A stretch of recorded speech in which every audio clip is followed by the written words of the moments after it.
Happy father's டே.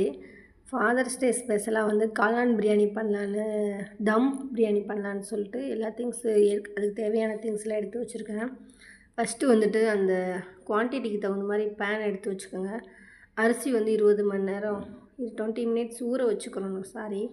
ஊற வச்சுக்கோங்க. அப்புறம் வந்துட்டு பார்த்திங்கன்னா தேவையான எண்ணெய், அப்புறம் டால்டா, நெய் எது வேணாலும் ஊற்றிக்கோங்க. அப்புறம் பட்டை, சோம்பு பாக்கெட்டு போட்டுக்கலாம். போட்டுட்டு வெங்காயம், பெரிய வெங்காயம் தான் எடுத்துருக்கேன், அதான் நல்லாயிருக்கும். அது நல்லா வதக்கிடணும். அதுக்கப்புறம் இஞ்சி பூண்டு பேஸ்ட்டு, புதினா, அதுக்கப்புறம் காளான், இதெல்லாம் வதங்கினதுக்கப்புறம் தான் நம்ம தக்காளி சேர்க்கணும். தக்காளி முதல்ல சேர்த்தோம்னா டேஸ்ட் இருக்காது. அதுக்கப்புறம் வந்துட்டு நம்ம எடுத்து வச்சுருக்கோம் இல்லையா தயிர், ஆச்சி பிரியாணி பொடி தான் நான் யூஸ் பண்ணுறேன். அதைத்தான் வந்துட்டு சேர்க்கணும். நல்லா எல்லாமே வந்துட்டு பச்சை வாடை போகிற வரலையும் நல்லா வதக்குங்க. வதக்குனதுக்கப்புறம் 1 கப் தண்ணினா 2 கப்பு அளவு தண்ணி ஊற்றணும். அரிசிக்கு தகுந்த மாதிரி எந்த கப்பில் அரிசி எடுக்கிறோமோ அந்த கப்பில் எடுத்து வச்சுக்கோங்க. அது மாதிரி தான் வந்துட்டு தண்ணி ஊற்றும்போது நமக்கு வந்து கரெக்டாக இருக்கும் அந்த குவான்டிட்டி வந்து.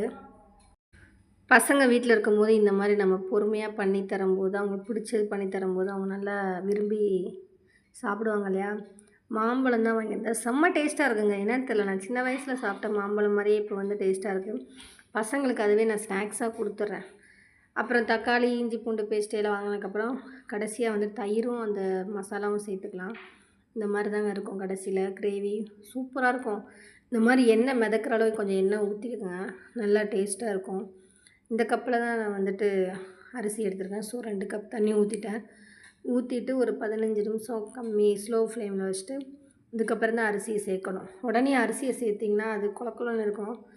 அதுக்கப்புறம் வந்து பார்த்திங்கன்னா நெக்ஸ்ட்டு வந்துட்டு அரிசி போட்டுட்டு 20 நிமிஷம் வச்சுருங்க.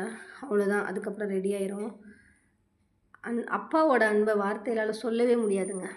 என்ன தான் வந்து உலகத்தில் வந்து அப்பாவோட அன்பு, பேரண்ட்ஸோட அன்பு ஈக்குவலாக யாருமே வந்து தர முடியாது, கொடுக்கவும் முடியாது. எவ்வளோ தியாகம், எவ்வளோ அன்பு. தீபாவளி, பொங்கலுக்கெலாம் நமக்கு தான் ட்ரெஸ் எடுப்பாங்க. பேரண்ட்ஸாக எங்கள் அப்பாவோ எங்கள் அம்மாவோட அன்பெல்லாம் வந்துட்டு வார்த்தையால் சொல்லவே முடியாது. அப்புறம் வந்துட்டு பார்த்திங்கன்னா மூடி வச்சுட்டு பெரிய வெயிட்டான ஒரு கல் எடுத்து வச்சுருங்க. அப்போ தான் அந்த தம் வந்து நல்லா உள்ளே வந்துட்டு ஆவி வந்து வெளியில் போகக்கூடாதுன்னு சொல்லுவாங்க. பாருங்கள், லேசாக தண்ணி இருக்குது. இதுக்கப்புறம் வந்துட்டு இன்னும் கொஞ்சம் ஒரு 10 மினிட்ஸ் வச்சு எடுத்தோம்னா அந்த தண்ணி இன்னும் ட்ரை ஆயிரும். செம்ம டேஸ்ட்டாக இருந்துச்சு. பசங்க சாப்பிட்டுட்டு சொன்னாங்க. இந்த மாதிரி நீங்கள் வீட்டில் ட்ரை பண்ணி பாருங்கள். குக்கரில் வைக்காமல் இந்த மாதிரி ட்ரை பண்ணால் இதோட டேஸ்ட்டு வந்து வேறு மாதிரி தான் இருக்குது. குக்கரில் வச்சோம்னா அதோட